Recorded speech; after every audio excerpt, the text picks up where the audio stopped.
Joe Biden has some Thanksgiving tips for you this year, but are any of them actually practical? And a video was found of a Democrat running for Senate in Georgia saying that you can't serve God and be in the military.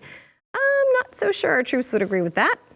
And the Christmas tree is going up in Rockefeller Center, and based on its looks, it's an accurate representation of the year 2020. We've got all that and much more coming up, and it starts right now.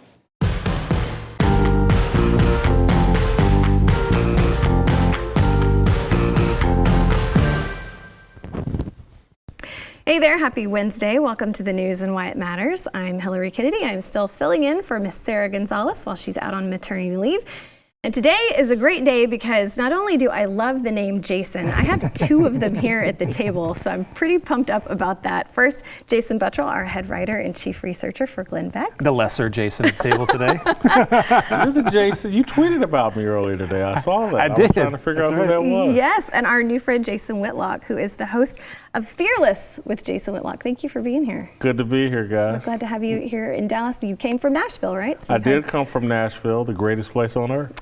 Man, I've heard such good things. I got to get there as fast as I can. I wish I had some family there to celebrate Thanksgiving with. We said we needed someone from Ball State to come represent the table, and we were like, where's Whitlock at? Maction. Maction right now. That's right. Well, we're excited to have you here. So let's talk holidays because, I feel like Thanksgiving is one of those holidays that the past several years we've heard people go, no one acknowledges Thanksgiving anymore. We just head straight to Christmas. But this year, people have really been talking about Thanksgiving a lot. And it's because people like Joe Biden issued some remarks regarding guidance on our Thanksgiving gatherings and how to make them COVID compliant. So let's take a listen to how he thinks we should be celebrating this year. Well, here's what I do. Let me tell you what the health experts have said to me. And it's not because I'm unique and president-elect, it's because of my family.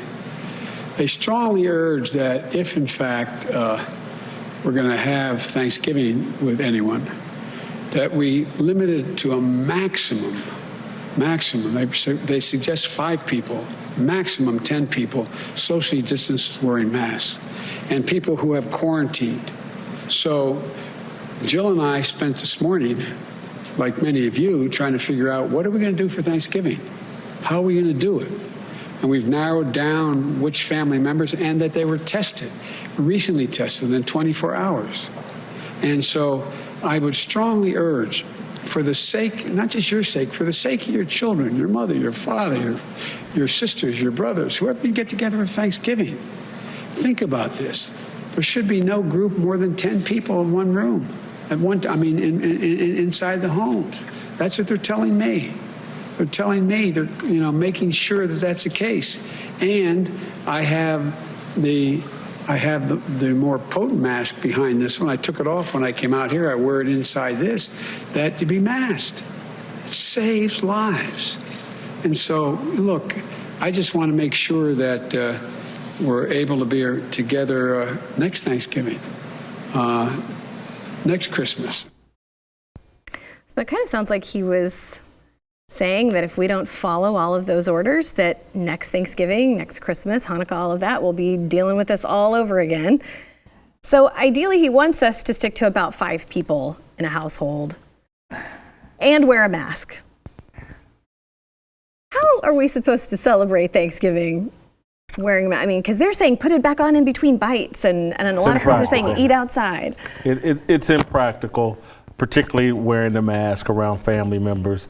And listen, the thing that I think a lot of people are losing sight of, Thanksgiving in 2020 is really important. We've been through a lot, and people need that communal normalcy, hope, upliftment, elevated spirits.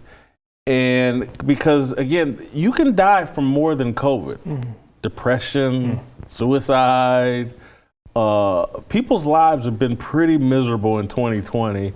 And so I'm not going to reject everything Joe Biden is saying, but I think he's got to factor in some other things into the advice, and just it's impractical to expect family members to sit at a dinner table with masks on.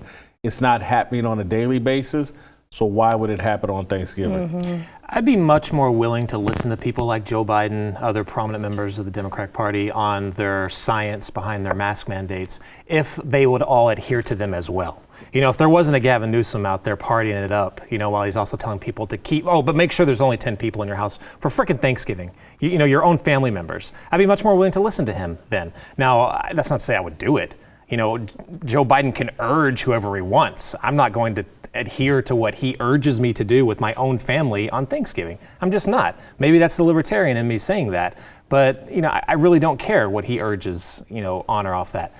I think that it's important to not allow ourselves to be treated like babies, right? We're responsible human adults. The entire country, well, most of the country, if you live outside of Oregon, are responsible adults. We know when to say, hey, maybe you should wear a mask when you come around grandma. We know if there's people that are at risk within our own households, we're inviting them to our freaking house, for crying out loud. You know, we know when to say, let's be a little bit more careful, you know, or let's separate maybe some of the kids from, you know, because maybe they'll pass off this to, you know, the great-great-granddad or whatever. We're responsible enough to do that for ourselves. We do not need the government to tell us to do these things. Well, some Midwest governors think that they do need to tell us. They teamed up to issue a warning about COVID-19 in the holidays. They're giving their recommendations, such as meeting over Zoom. They've got a few. I want you to take a listen to these. And with Thanksgiving around the corner, remember, be smart. Follow recommendations from medical experts. Getting together with your family via Zoom to ensure your loved ones stay safe is the right thing to do. Wear a mask, take it off when you eat or drink, then put it back on. Keep 6 feet apart as much as you can. Get your flu shot and wash your hands regularly and try not to share utensils. All of these measures are crucial if we want to keep our small businesses and our schools open. When it comes to fighting this virus, we are all on the same team. Let's make sure to stay smart and stay safe this winter. We will get through this together. So that wasn't all Governor Whitmer you just saw. She ordered high schools and colleges to stop in-person classes, closed restaurants to indoor dining, suspended organized sports, including the football playoffs, to try and curb their spiking coronavirus cases. Chicago Mayor Lori Lightfoot announced a stay-at-home advisory. It went into effect this Monday. Ohio Governor Mike DeWine announced a new curfew aiming at slowing the spread. So a lot of people are issuing these stay-at-home orders, a lot of these state representatives. Do you think people are going to listen to them? No, I mean, no, I really don't. And I think there will be people that will pretend and will virtue signal or do, you know, look how compliant I am. But the reality is, I think this cuts across whether you're conservative or liberal, Republican or Democrat. People are making their own decisions about how they want to address COVID. There's a group of people that just don't want to live their lives in fear. And so they're willing to take that risk and deal with the consequences. I have a lot of respect for those people. I think it's a mistake to live a life of fear. I think we've been pumped a message of fear all of 2020, and it hasn't really helped things get better. I think there's a lot of people that feel like the mask deal hasn't really helped. It sounds good, and so I think this cuts across political points of view. I talk to people that are on the other side of the political aisle or left wing. They're doing what they want to do as well. Now, they may say publicly that they're not, or they may tisk people that they see without a mask, but just like Gavin Newsom, governor of California, I lived there for 10 years. He's tisking everybody, but he's eating in large gatherings.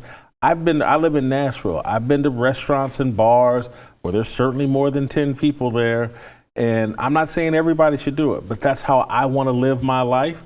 That's what America's about. Mm-hmm. My favorite part of this, if you really listen to some of these, like, the more you know messages, you know, I don't know which governor that was, but he was like, make sure you guys wash your hands. Oh, thank you for telling us that. We're such babies. We didn't know to wash our hands. And maybe the best one, don't use the same utensils oh my gosh, like we usually just have one set of utensils and we just pass it around the Thanksgiving table. Thanks for letting us know. What cracks me up is, I mean, their campaign over this past 6 months or whatever has all just been Corona. It's all they've got. And now they're kind of doubling down on, really, that's still all they have right now. You're getting power through this, I get it, and you're enjoying it. But for the love of all that is holy, allow people to, just like what you said, make their own decisions, for crying out loud. We're not stupid. Of course, be smart about it. If you want to, during that time when we were told we have 2 weeks to stop the curve, and we were all like, okay, yeah, we're all in on that. Okay, fine. Every single person was in on that, to relieve the hospitals. But then 2 weeks went by, 3 weeks went by, it continues to go on. And now starting, I think today, this week at least, they're shutting back down. I've got a 50-year tradition of eating off of any plate that I see fit. And I don't think that's going to stop. I really don't. I'm going to follow your lead this year and do the exact same thing. Well, I'll tell you who's not putting up with this anymore. 3 sheriffs from upstate New York said that they're not going to be enforcing Governor Andrew Cuomo's Thanksgiving coronavirus restrictions.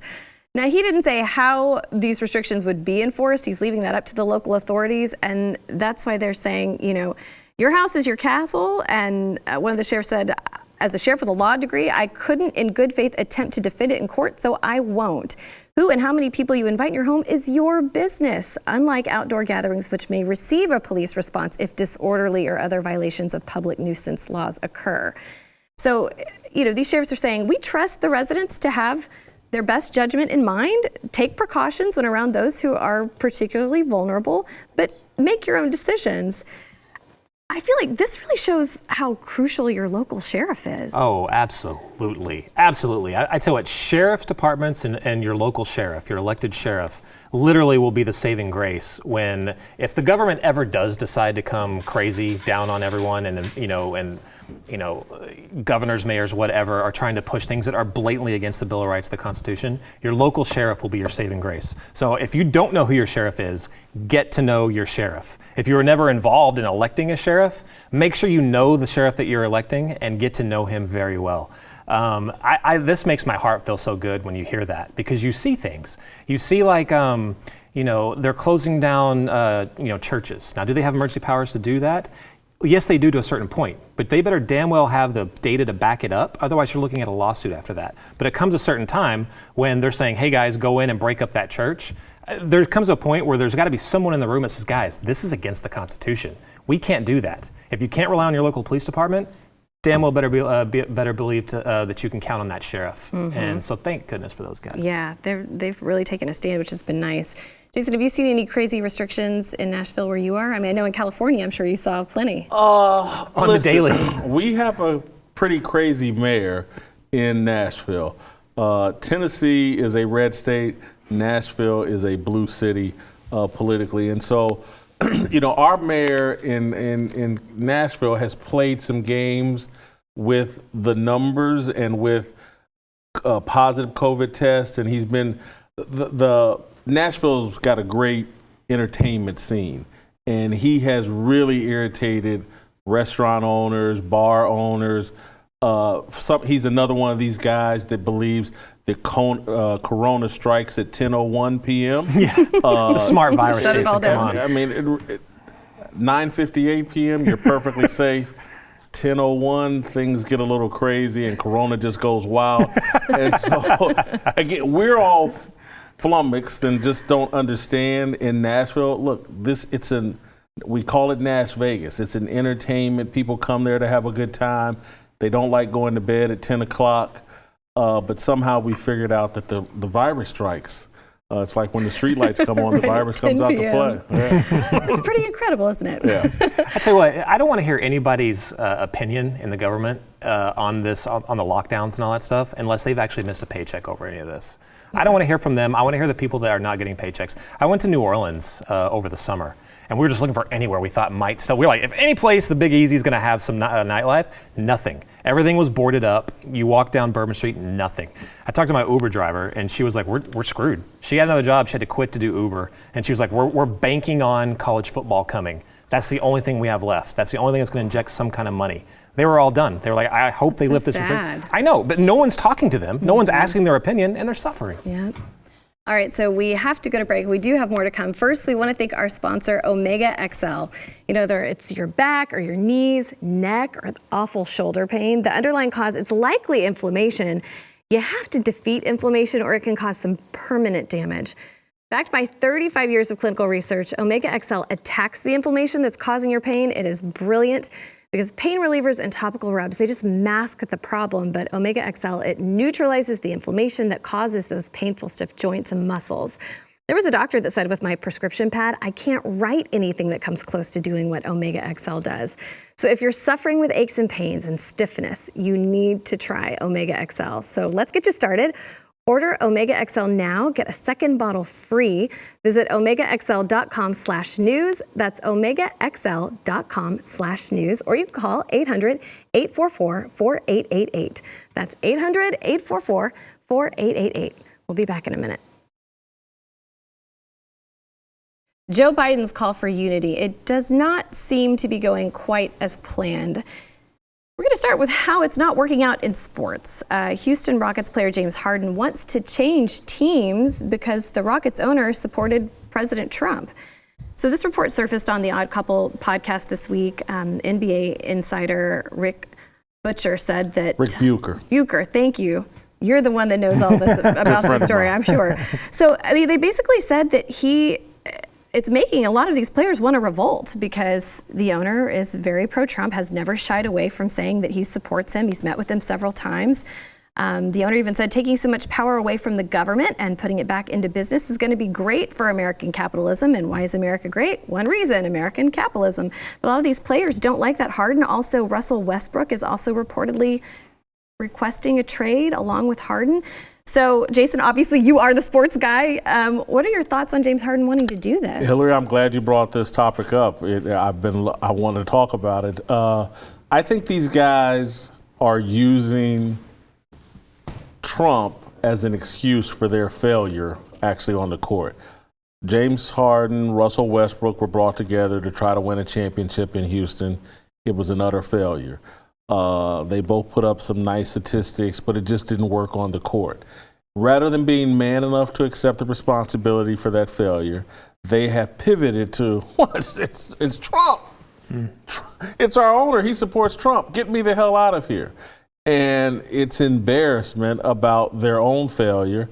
The general manager, Daryl Morey, the one guy that had the balls to criticize China, he got fired or pushed out and now works for another organization. And so the whole thing just didn't work. And the athletes are doing what has been popular to do in 2020. If anything goes wrong, it's Trump's fault. You know, I had lost 2 or 3 pounds this year. And then, I discovered Trump was president, and I put it back on. We should have known it would be his fault. It's Trump. It's Colin Kaepernick pretty much exactly to the T. The moment you start sucking, you find a cause to jump behind. Colin was never an activist before he started riding the bench, and he got picked off about 827 times. I'm not sure Colin could spell activist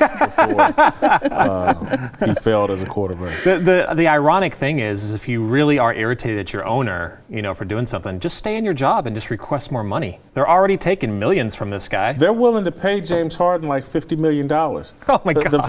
They're all in on James Harden. It's just pandering. Yeah. He wants out of Houston. He needs to be man enough to say that. Don't bring Trump into this. He's known the owner. The owner's never hid his support of Trump. You could have bailed on him last year. He's had 3 years to bail on the ownership. The ownership has never hidden what it is and what it supports. This is an excuse making. And this is, we were talking during the commercial break about, what's going on with sports and just how my perspective and point of view on athletes, these guys are cowards. They're not man enough to stand up for what they truly believe, and now they're convenient excuse. Blame Trump. And again, this is not some great defense of President Trump. If they don't like President Trump, fine. I don't have a problem with it. but don't use him as some excuse for your own failures and your cowardice not to stand up and to say, you know what, I just want out of here. This didn't work. I want to go play someplace else. Deal with that heat. Now, by blaming Trump and saying it's about the ownership, anybody that criticized James Harden, they're going to play that old card, the race card. Oh, well, you're a racist. Yeah. You know, our owner, he's a racist because he supports Trump.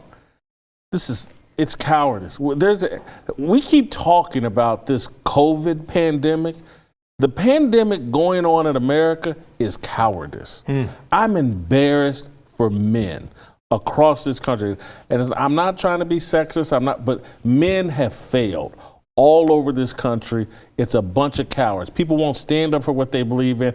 Athletes, we had them on a pedestal where we thought they actually represented something of value, and they've all just exposed themselves as cowards, brainless, trolls, controlled by handlers. The whole thing drives me crazy. Let me shut up. Well, so, Amen. No, I mean, that was perfectly stated, and you've been working in sports for so long, and we've really seen how politics has started to be so prevalent in sports. What are your thoughts on how it's just infiltrated all of our sports teams? It's not surprising. I'm going to go a little bit big picture here, so I hope we got a little time. And not for me, because I want you all to respond. Listen, China, run by the Communist Party, they've always used race and racism to demonize the West. We're the racist people. And so all of this is just infiltration. It's this whole globalist agenda we have where we've allowed China to come in and influence an American sport, basketball. They're trying to influence our popular culture, and they're winning. They've politicized sports. Sports have always been built about celebrating Americana. It's always been a family event. You take your kids and look at those athletes, their role models, their work ethic. You play the national anthem. All the values that we try to lean into in America were celebrated in sports. Our enemies realize that, and they said if they really want to influence American culture, we have to politicize and demonize America through sports. That's what's been going on.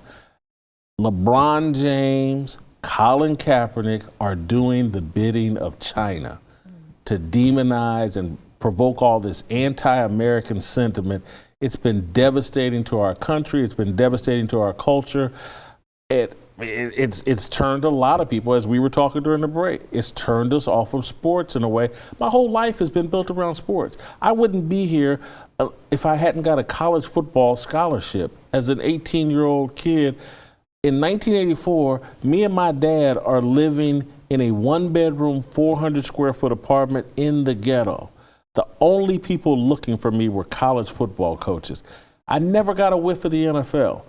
Playing college football changed my life, opened the world up to me, opened my mind up to all kinds of possibilities. Sport, the whole thing it drives me crazy. No, same here. I am so hurt. We were talking off air. I'm a huge NFL fan. Would not watch it this year. It doesn't make any sense that I watch the NBA because they were worse in this whole thing. But that really is crazy. It's weird, right? I don't know. But I'd have something to watch. But I didn't watch it.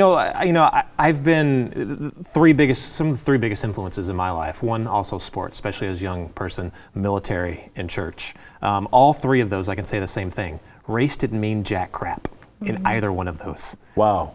Say that again. Military, church, and sports. And you're right. No one cares. Not in the locker room. Not when they're beating the crap out of you. Everyone there is worthless to that coach. You know what I mean? Or that drill instructor. Yeah. You look at someone in a 40-man platoon in the Marine Corps. You do not care what color their skin is. It's an amazing thing, and it's something our kids right now would experience all over the country if there wasn't for this bull crap in this country right now. But now it's plastered all over. One of the things that was never a part of sports politics. I mean, they've tried to do this for eons. They tried to do this to Michael Jordan, and Michael Jordan might have been the last one that had the balls to say, "No, I'm not doing it." Mm-hmm. Let me make one more point, because Jason, I don't know how old you are, but I'm 53. You guys are a little bit younger. But just, I think we've all lived long enough. Do you remember what the number one sign you would see at sporting events 10, 20, 30 years ago? You'd pan into the stands and there would be a fan, and every TV station would show it, or network that would show it, John 3:16 sign. God gave his only begotten son. That was the number one thing. They'd always pan in the stand, someone, a John 3:16 sign. Look what they've done to sports now. The number one message you'll see is something Black Lives Matter related. Yep. Something that, and again, if you understand Black Lives Matter, it's a Marxist ideology and philosophy. It's hostile towards religion. Yep. Sports always had a great connection with religious faith. They've removed that. They've taken John 6:16 out and put Black Lives Matter in. It's crazy. This was such a good, you guys are giving me chills. This was a good conversation. All right, we do have more to come. First, we want to thank our sponsor, Rough Greens. You know, if you're a dog owner, loving your dog, it's only part of the responsibility that you have as his owner. You also have to take good care of him and make sure that you do everything you can to promote a healthy, happy life for him. But that's why there's Rough Greens. The Rough Greens, it isn't a dog food, it's a supplement that you put on your dog's food, and it contains all the nutrients that your dog needs, but that get cooked out of all the dried kibble food when it's being made. The probiotics, the antioxidants, the vitamins, the minerals, the omega oils.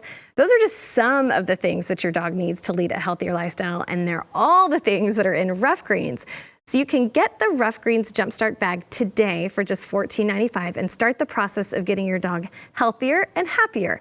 If you want to see your dog thrive again, just go to roughgreens.com/blaze. That's ruffgreens.com/blaze. We will be right back. The Democrat Senate candidate Raphael Warnock, there was a video that surfaced this week of him saying nobody can serve America in the military while also serving God. Listen to this. America, nobody can serve God and the military. You can't serve God and money. You cannot serve God and mammon at the same time. America, choose ye this day whom you will serve.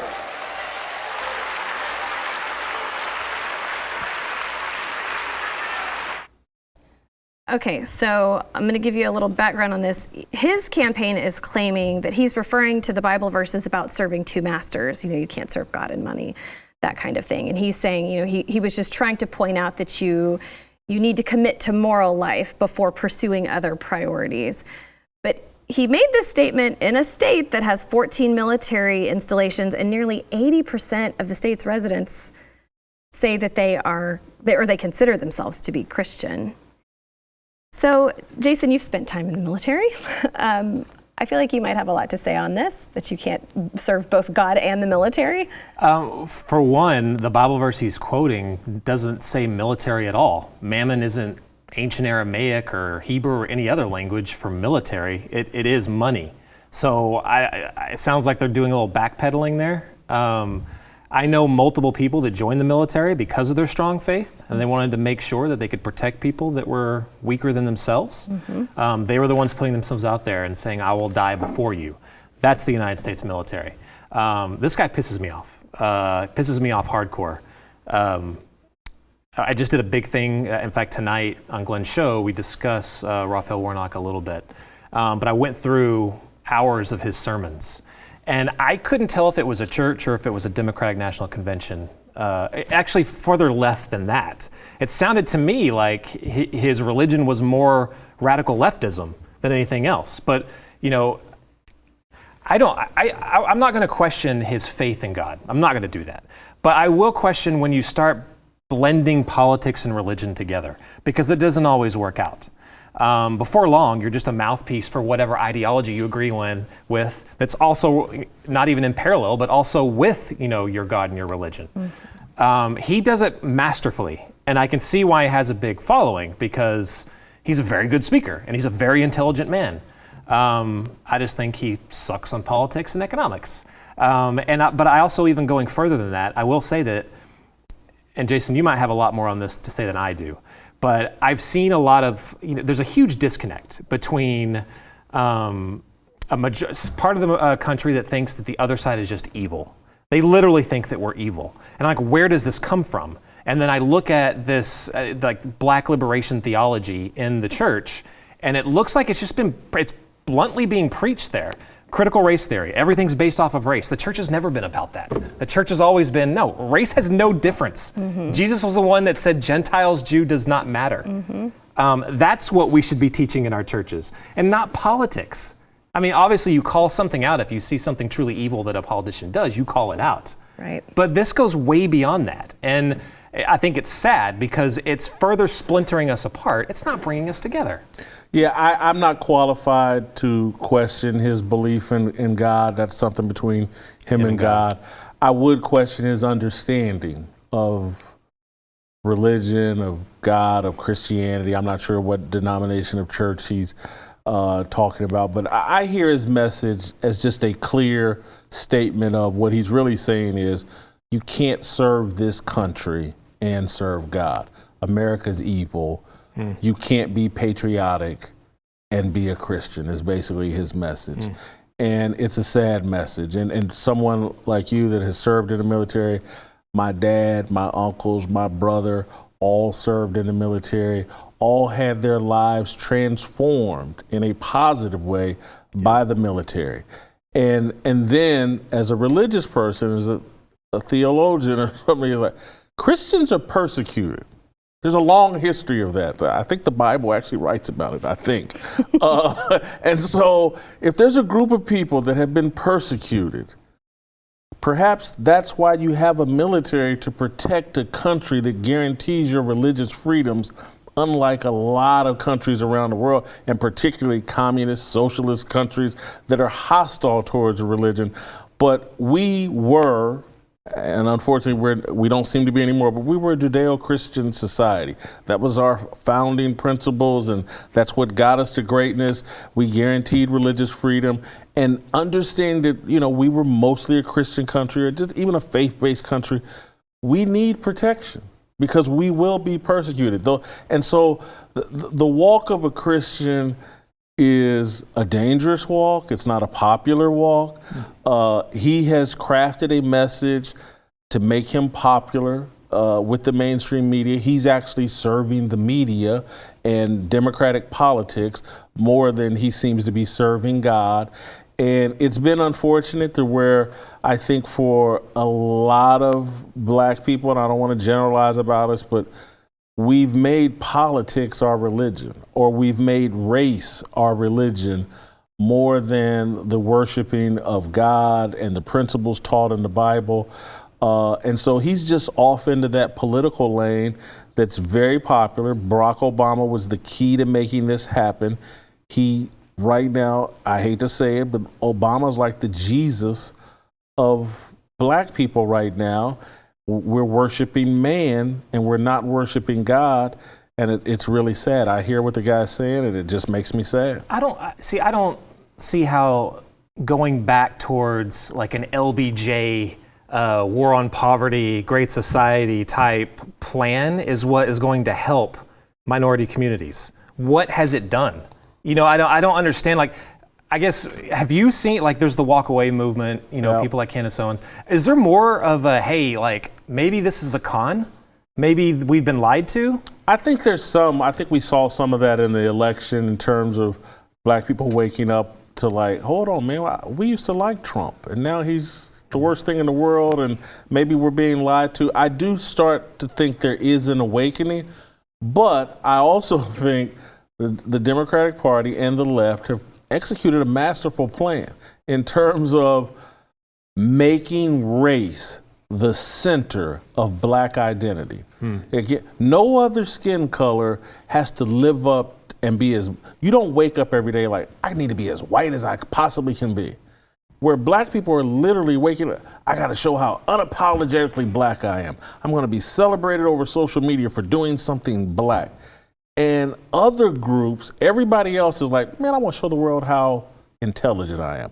I want to show the world how Christian I am. I want to show the world what a commitment I have to my family. I want to show the world how hardworking I am. Everybody else is free from their race to go out and pursue whatever they want. the Democrats have done an amazing job, and the left in Hollywood and in the movie, TV, and music industry have done an amazing job of convincing black people, start your day thinking, how can I be blacker than coffee cut with grape Kool-Aid? How can you do that? A bunch of old white people on the left. They're the ones imposing their will on this. Yes, and they define blackness. As Joe Biden said, you don't vote for me, you ain't black. They get to control what blackness is, and then they tell black people, you go out and be black. And we have ministers basically signing off on it, and it's a sad place. All right, we've got to go to break. We've got a couple of really interesting stories and one about the Hunter Biden laptop scandal coming up, so stay with us. News on that? I'm sorry? News on that? Well, they're saying. Okay, so I promised you some information on the Hunter Biden laptop scandal. Don't be mad, this probably isn't the update that you want, but I just wanted everyone to know that some internal data from the Biden campaign, it shows that the bombshell stories relating to that laptop, they apparently really helped the campaign more than we originally thought because the mainstream media was not covering it. They just were silent for the most part on that story, and it did seem to help Joe Biden much more than I think any of us here really thought that it would. But back in 2016, the Hillary Clinton email scandal, that broke and the mainstream media did cover it, and it hurt her quite a bit. So they decided not to cover the Hunter Biden laptop story, but what they did cover, this is insane. Ivanka Trump blamed a fart on her classmates when she was a bratty teenager, and creepy Donald commented on her friend's weight, claims her former best friend. This was covered by the Daily Mail. Outlets all over have been picking up this story. So this is just groundbreaking, isn't it? Compared to the Hunter Biden laptop scandal, this is way more important, wouldn't you say?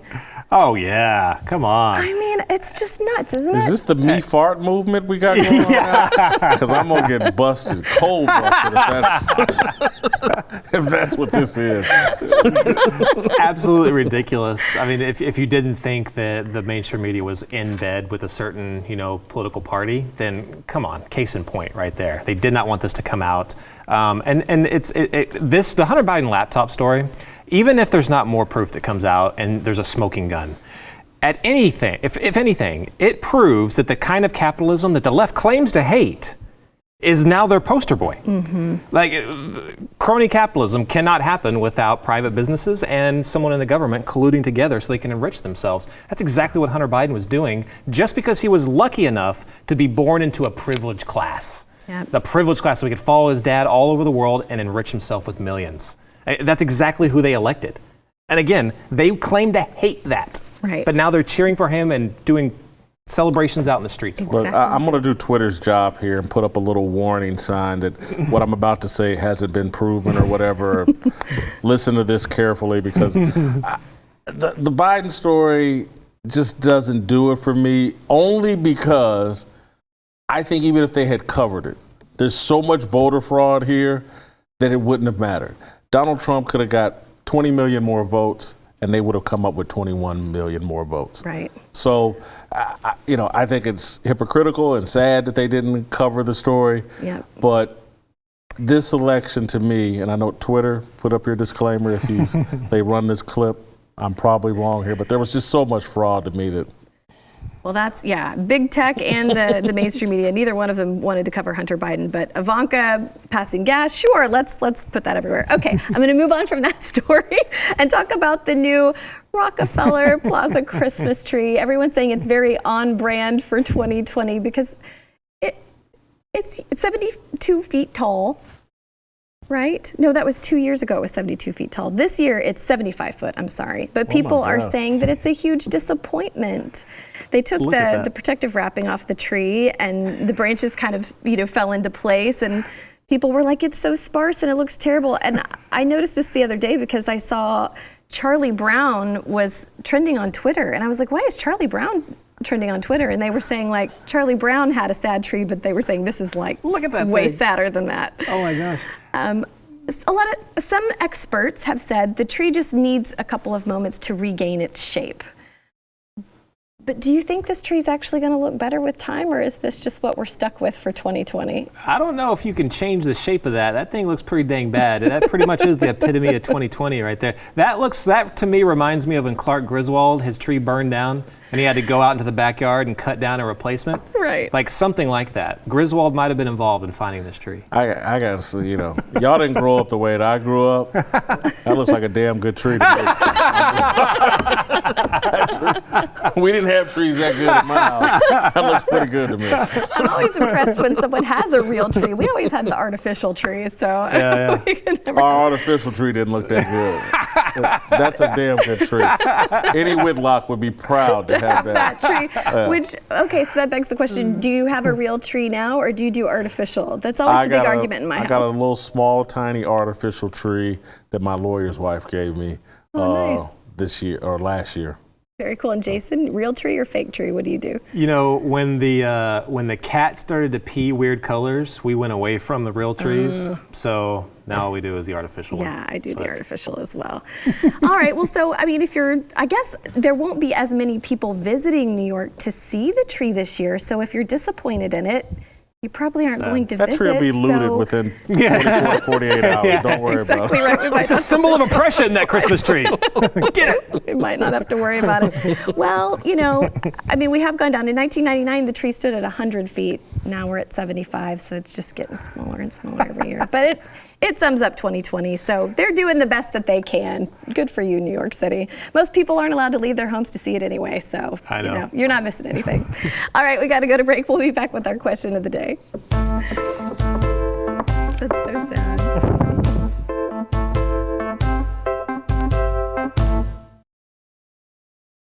The question we asked yesterday was, who is the future of the Democratic Party? Is it AOC, Kamala Harris, or Stacey Abrams? And it looks like 57.6% of you said AOC. Do you guys agree with that?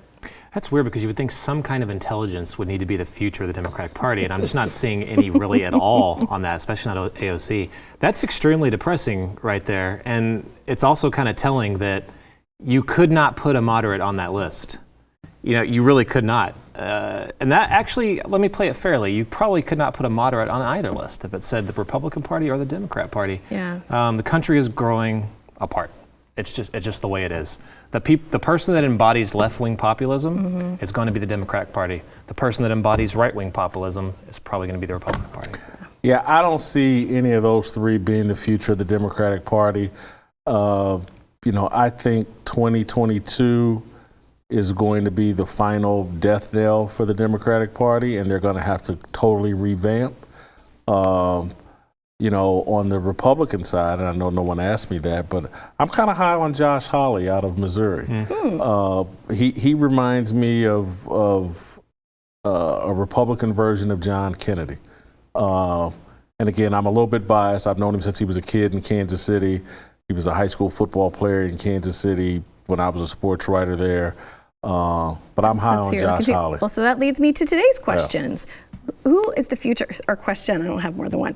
Who is the future of the Republican Party? The Trumps, Dan Crenshaw, Kristi Noem, or Ted Cruz? Oh, Kristi Noem, all the way. See, that's who I picked too. Okay. Yep, absolutely. Of that group, I would pick Kristi Noem.